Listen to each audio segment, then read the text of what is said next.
Hi, everyone, and welcome to the first Our Homeroom podcast. I'm so excited to get started because I'm going to be sharing everything I know with you about parenting and education and family routines and how to get your children to succeed both inside and outside the classroom. So, a little bit about me. I have been in education for about 25 years, and in that time, I've worked with over 1,500 students, a variety of different kind of students. So it's been students with ADHD, gifted students, students with special needs, learning disabilities, and then every behavior problem and behavior challenge that you can think about. What I found during that time when I first started teaching was I really struggled with all these variety of children in my classroom. I really struggled with finding a discipline style that worked for me, that I felt good about, but also that worked for all this variety of students. So when I first started, of course, authoritarianism is what is embedded throughout our system. And it was basically just a lot of pulling color charts and moving paper or clothespins and things like that. And I didn't like it. It felt demeaning. It was punishing. And it didn't feel good for who I am. And honestly, it didn't work with most of the kids. So I took some years to really explore all the different varieties. So there was things like positive discipline. I spent a lot of time with that. I love that system. It's great. I'm actually trained to be a parent coach in positive discipline. Democratic discipline, conscious discipline, the responsive classroom. So I spent a lot of time with all of these different styles of discipline, and they were so much better. So I really worked for the next few years to narrow down how to do that in the classroom. The problem I found was with the actual implementation of it, it wasn't super easy. It was still based on this idea that me as an adult had to make posters or do role-playing games or do these little activities with the kids in order to get to control their behavior and get them to behave in class. And I didn't have time. And it also still felt like I'm the authoritarian and this is how I'm going to get you to behave in class. And I just didn't have time for all of the worksheets and cutesy activities. So I had to narrow it down and figure out how can I get the same results as these theories, these great styles have, without all the extra stuff that I just don't have time for as a teacher. So in essence, what I discovered is really it boils down to just building a really good relationship with my kids and having them build good relationships with each other. It's all about that, because then when we all feel good because we're all accepted, we're all getting along, everybody's complimenting each other. It was like magic. All the misbehavior started to go away and everything started to flow. My kids were learning, they were feeling good, they were getting along, there was no misbehavior, and we were having fun. And that was such a goal for me when I was a teacher that I was really excited about that.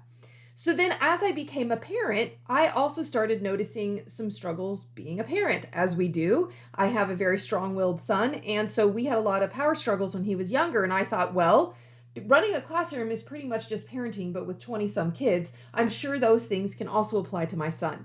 So I started to do the same things with him, and the same result happened.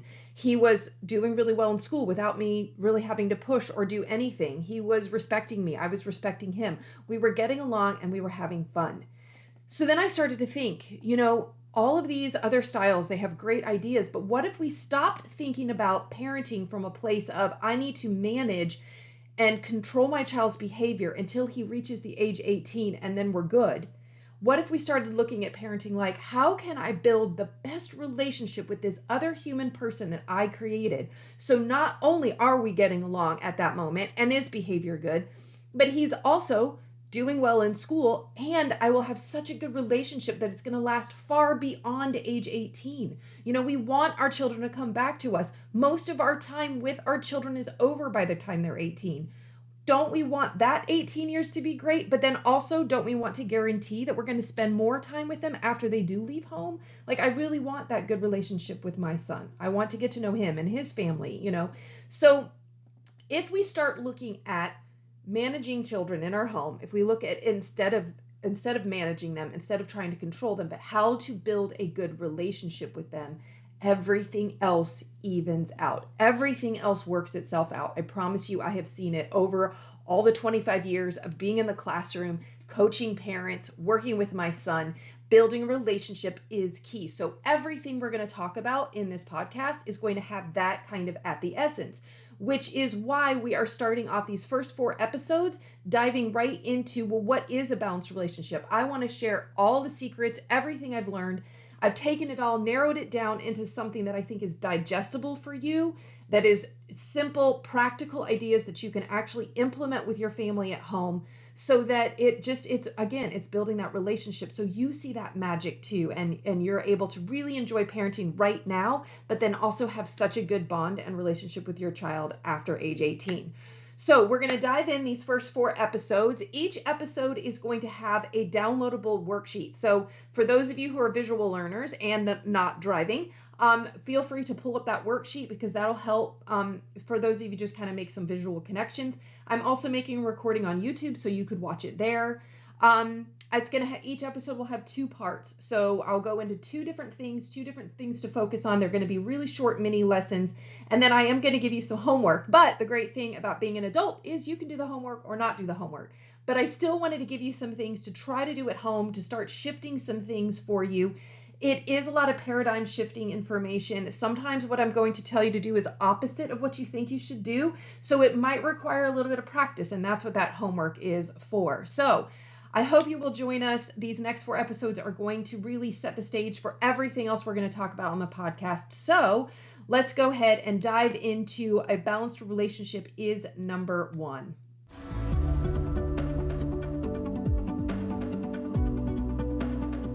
Okay, so let's go into the first section here of a balanced relationship is number 1. So the relationship that we build with our children is more important than anything else. You were going to hear me say that over and over and over again. It's more important than grades. It's more important than making sure they have rules and structure, because if you have that relationship, all those other things will fall into place. I promise you, that is the magic key. It is building that good relationship. So let's go into why that is the way it is and what exactly is a good relationship. So step 1, why? Why is this relationship so important? It mainly boils down to the fact that we meet their needs.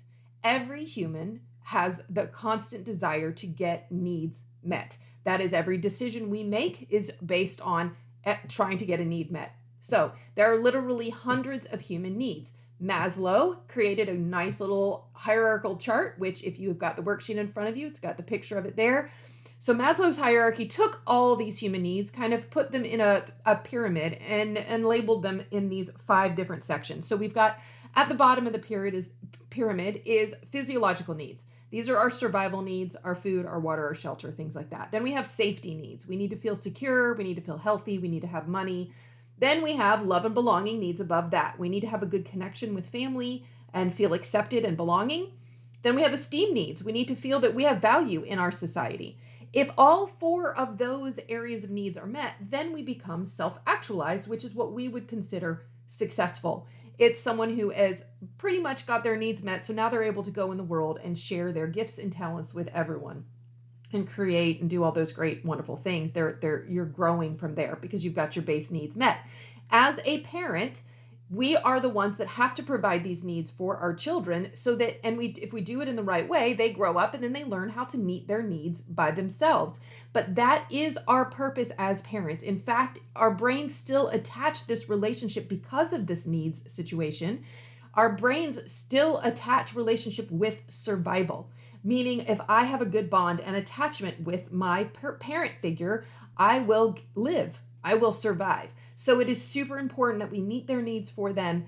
And that is why that relationship is so important, because it, more than anything else, that's what humans are aiming for. So there's lots of benefits to meeting their needs for them. If we meet their needs, our children will be healthier and more successful.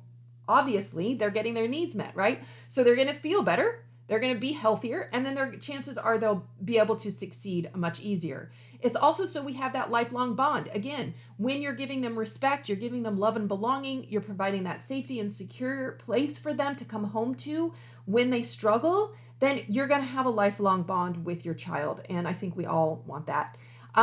Also, so they feel better and act better. So when our needs are met, we feel good, and then we have good behavior. We make good choices. We do great things, right? But if our needs are not met, we don't usually feel as good. And when we don't feel as good, sometimes our behavior isn't great. Sometimes we do unhealthy things to meet that behavior, which we'll talk a little bit more about in the next few episodes. So if they're feeling better, they're acting better. That means we get less misbehavior at home. So that's also a really good benefit to meeting their needs. And also, so they actually listen to us. If you think of friendships you might have or other familial relationships where you feel that your needs are not being met, you don't feel like they're giving you that love and acceptance and belonging, or that mutual respect, or the independence and space. Chances are, if you have a person like that in your life, you don't really want to listen to them. You don't want to do what they say. You don't want to listen to their advice because you're thinking they don't get me. They don't understand me. Why am I going to listen to them? So it's also super important if we focus on meeting their needs, they will listen to us. So the way we meet their needs is through a balanced relationship, which we're going to get to in the next slide. So by providing that balanced relationship, we meet all of our children's needs. When we're meeting their needs, they're going to be healthy, successful, they're going to feel bonded to us, they're going to feel better, they're going to have better behavior, and they're going to listen to our advice and listen to what we're asking them to do. It is a win-win all around. So next, let's talk about, well, what is a good relationship when it comes to meeting needs? What does this mean? How does this actually work out on the everyday basis? So let's get to that next.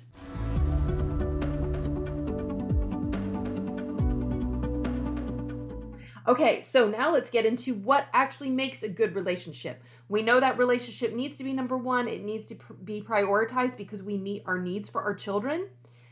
But how do we actually do that? How do we actually create a good relationship? And it all comes down to balance. What do I mean by balance? Here's what I have discovered over the past 25 years. All the research and all my experience comes down to these two things.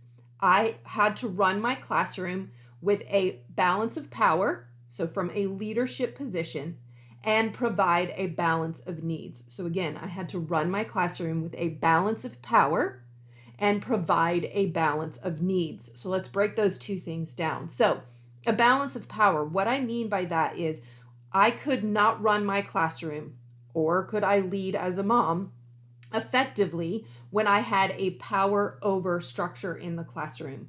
This is what we are used to seeing. It's been embedded in our society for literally centuries, but it's this idea of a hierarchy, that we've got a pyramid and there's somebody at the top that is the boss. They are judging us, they are directing us, they are focused on our negative behavior, and they are punishing us when we misbehave, right? So that's the old-fashioned way. That's the power over structure.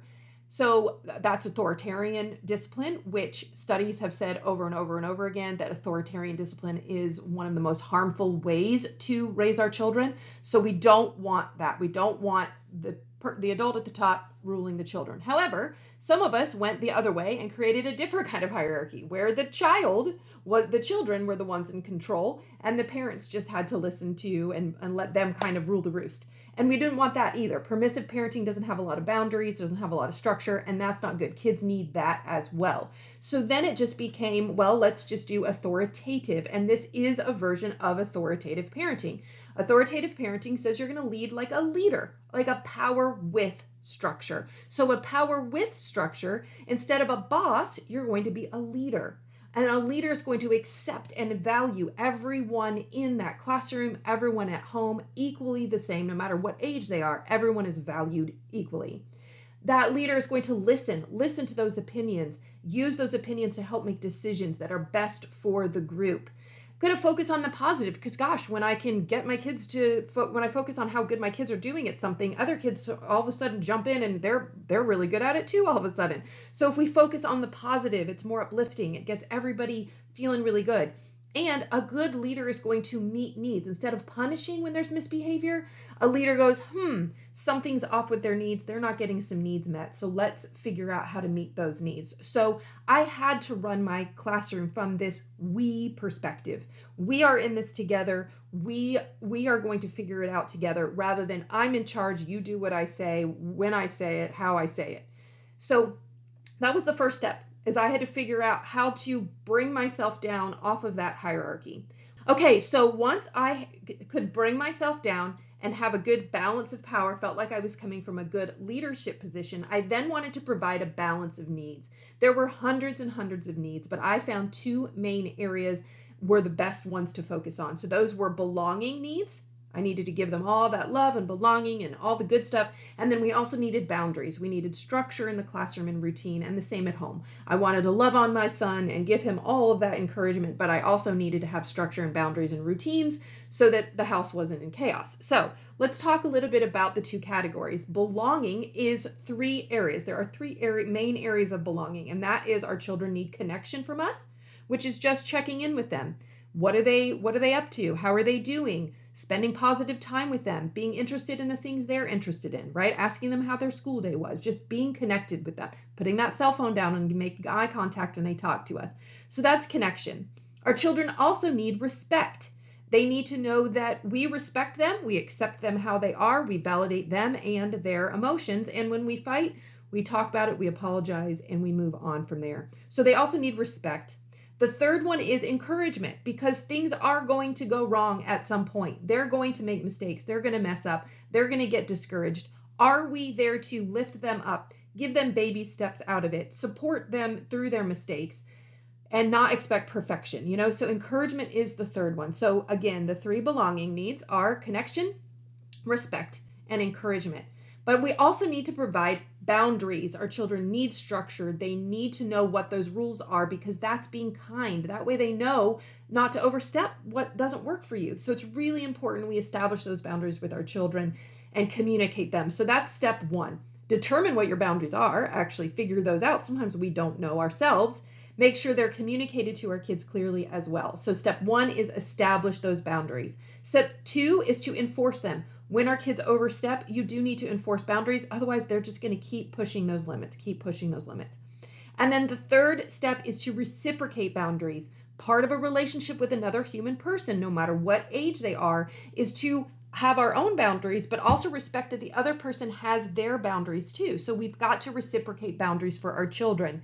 That is really where that power with kind of comes in. You've got to give your child some kind of control and power depending on the age that they are.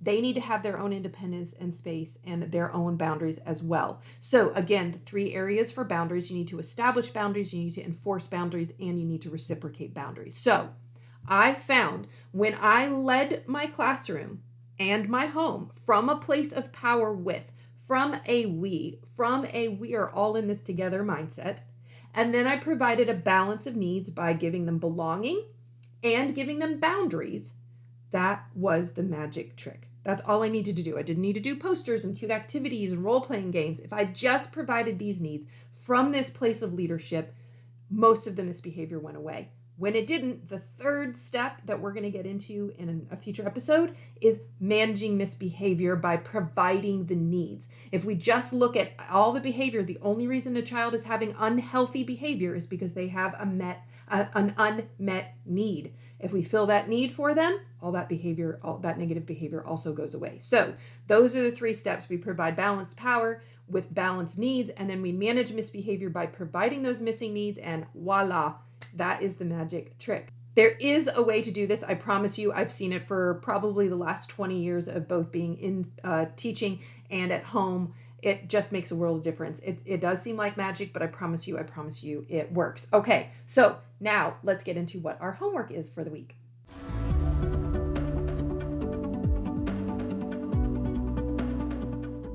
Okay, time for homework. And again, these are optional for you, but they are a great way to just start taking this information and turning it towards your own family and starting to apply some of it. So hopefully it starts to make some positive shifts for you as well. So this week, it's super simple. It's really just identifying, just kind of starting to pay attention to how maybe things are running in your home, that things you haven't thought about before. So let's look at number 1. The first area of homework is to identify an area of focus that may be hurting your relationship. So you know if it's hurting your relationship because you've got misbehavior. So when instead of focusing on creating that relationship and meeting needs, you might be focusing on other things, then you might start seeing some misbehavior from your children. So for instance, are you really focused on your children getting good grades in school? That can cause a lot of problems. Sometimes kids will fight back from that. if you're fighting over missing assignments or the fact that they're not doing their homework, or maybe you're fighting at homework every night, that can cause some issues. So that may be one of the areas that you're going to want to think about for the next few episodes. Could it be chores? Every time you ask your child to do stuff, you guys fight about it. That's a pretty common one too. Or the most common one that I hear about from both my students, my clients, and my parents is technology. So this tends to be a really big thorn in everyone's side is, are you fighting about technology, feeling like you have to take it away all the time? So just start to identify where is an area you're seeing a lot of misbehavior and you really seem to be focused on trying to fix it, but that misbehavior persists and you can't seem to get a solution. So just pay attention to that, because then we'll come back to that in these next few episodes. Number 2, all right, from that misbehavior, from what you're seeing, the first step is to start seeing if you can identify any imbalances. Is there an imbalance in belonging, or is there an imbalance in boundaries? So let's talk a little bit about that. So belonging, if you're needing to provide more belonging, it might be things like, do you need more positive time together? You'd be surprised how much time parents spend with their children negatively, talking about what they're doing wrong in school, or mistakes that they're making, or a room that needs to be cleaned up. So how much time are you actually spending together that's positive? Or at the least neutral, where you're just watching a show together and laughing and there's just no negativity. So you might need some more positive time together. You might need some more active listening when our children are wanting to tell us a story. Are we putting our phone down? Are we making eye contact? Are we looking at them when they get in the car with us in the afternoon? Or it could be having interest in their interests. And maybe your child really loves Minecraft. Have you asked them about why they love Minecraft? Have you played Minecraft with them? Have you watched them play Minecraft? Have you watched the videos of other people playing Minecraft that they love to watch? Get interested in their interests. This is such a great way to provide belonging for our children and make them feel like you accept them and love them. It could be mutual in respect and acceptance, especially if you have a teenager. Our older children, the respect thing starts to get a little sketchy. So are you providing them mutual respect? Are you providing them acceptance? Are you disciplining too harshly by taking away cell phones and in a rude way that could be, construed as disrespectful? So really think over maybe some of the respect that you could give your children a little bit more. And then maybe trust. Are you building up their trust, or are you breaking away that trust? Are you keeping their secrets? Are you not going through their private notes and journals and text messages, things like that? So are you building trust with your children? So if you're feeling like maybe you need them a little more belonging, one of those things could be something that you could do to help provide more belonging. If you're feeling like, I've got that part, but I'm not really good at boundaries, here are some things you might want to think about. Are you giving your children clarity of the rules? Sometimes we think our kids know the rules, and they do not. And you would be surprised how many times they need to hear what the rules are in order to follow them. So maybe if they're not following rules, maybe you just need to sit down and have a conversation about, hey, let's get clear on the rules. Let's write them down, something. So they might need a little more clarity.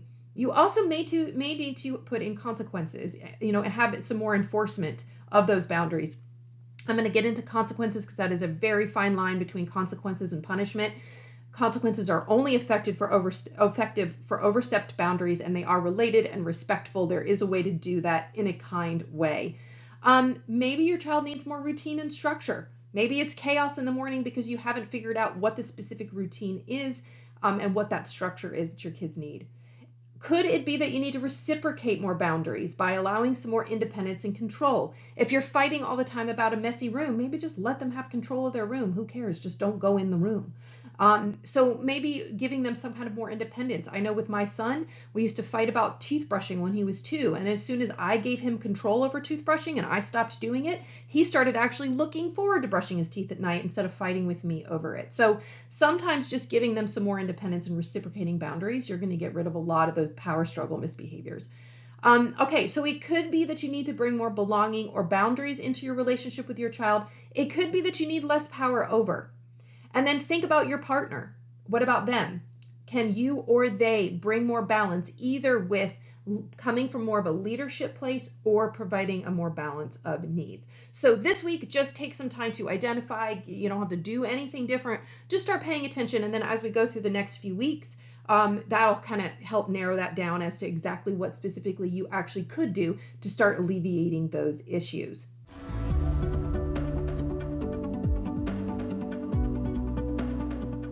Okay, so that was it for this week. Here's a little recap. So today we talked about why a relationship with our children is the number one priority. And that is because when we prioritize our relationship, everything else falls into place because we're meeting their needs for them. When we meet their needs, they are successful and happy. They are behaving really well. I'm feeling and enjoying parenting. We're creating a really good bond with our children, and they're listening to us. So we want to make sure we're prioritizing that relationship. We're meeting their needs. What does a good relationship look like? So we talked about that's the second thing we talked about today. And a good relationship comes from a place of balance. I want to have balanced power where we are in this together. I am coming from a leadership position, and then I'm providing a balance of needs. And those balance of needs are belonging, the love and the goodies in there, and the structure and routine through boundaries. So both of those things are important for our kids to have. So that's what we talked about today, why it's important, and what that actual relationship looks like. In the next few episodes, we're going to break all those things down even more. So episode 2 is going to go into how exactly to shift the power dynamic from a power over to a power with, because that can get a little bit tricky. So we're going to go into the details of that in the next episode. Then episode 3, we're going to get into the specifics of the balance of needs. What are those 6 needs exactly? What does that entail? So we're going to talk about that. And then the 4th episode, we're going to be talking about how to manage misbehavior. So when our children start to misbehave, it's simply because they're missing needs. So I'm going to teach you what misbehavior lines up with missing needs. And that is going to be a magical key for you as well. All right, so I'm looking forward to connecting with you more. Please reach out to me. Let me know how this is working at home. Let me know questions that you're having. I want to hear from you. I want this to be a cooperative classroom as much as it possibly can be. So my email address is up on the screen. For those of you listening, it is my name, kristentame@gmail.com, kristentame@gmail.com. Please reach out. I want to hear from you. I am so looking forward to teaching you more, hearing from you, and just growing this podcast in a way that works best for you. So I hope you have a great rest of your week, and I'll see you next week.